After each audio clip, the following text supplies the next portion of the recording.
Hi friends, நம்ம video போட்டு ரொம்ப நாள் ஆச்சு. இந்த வீடியோ எதுன்னு பார்த்தீங்கன்னா, நாங்கள் பண்ணாரின்னு சத்தியிலேருந்து திம்பம் போகிற வழி இது திம்பம் தான். இது பண்ணாரி கட்டு மேலே ஏறும்போது பார்த்தீங்கன்னா 27 கட்டு இருக்குன்னு சொல்லுவாங்க.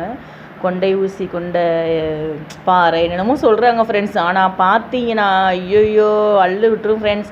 அது மேலேருந்து பார்க்கும்போது அந்த இயற்கை அதை விட அழகு ஃப்ரெண்ட்ஸ். இந்த எஜ்ஜில் போய் அந்த வண்டி திரும்பும்போது டேனிங்கில் பார்த்தீங்கன்னா ஆப்போசிட் வண்டி நம்ம வண்டி ஒன்றை இடிச்சுக்கிற மாதிரி இருக்குது ஃப்ரெண்ட்ஸ். ஐயோ எனக்கு ஒரு மாதிரி பயமாக இருந்துச்சு. ஆனால் இயற்கை அழகு கொட்டி கொடுத்துருக்கு பார்த்துக்கோங்க. அங்கே பார்க்கறதுக்கு ஃபுல்லாக ஃபாரஸ்ட் ஏரியா ஃப்ரெண்ட்ஸ். இதுதான் வீரப்பன் காடுன்னு சொல்லி பார்த்துருப்பீங்க. யார் யார் போயிருக்கீங்க இல்லைன்னு சொல்லி எனக்கு கமெண்ட் பண்ணுங்கள், லைக் பண்ணுங்கள், நம்ம சேனலை ஷேர் பண்ணுங்கள், சப்ஸ்கிரைப் பண்ணுங்கள். முக்கியமாக ப்ளீஸ் இங்கே போயிருக்கீங்களா என்னென்னு எனக்கு சொல்லுங்கள். இங்கே பார்த்தீங்கன்னாவே உங்களுக்கு தெரியும். அந்த வண்டி ஒன்றுக்கு முன்னாடி ஒன்று தான் ஃப்ரெண்ட்ஸ் போயாகணும். ஒருத்தர் முந்தியெல்லாம் ஒருத்தர் போக வாய்ப்பே கிடையாது. போனோம்னா அவ்வளோதான், கொஞ்சம் விட்டோம்னா முடிஞ்சிச்சு, அவ்வளோதான் ஃப்ரெண்ட்ஸ்.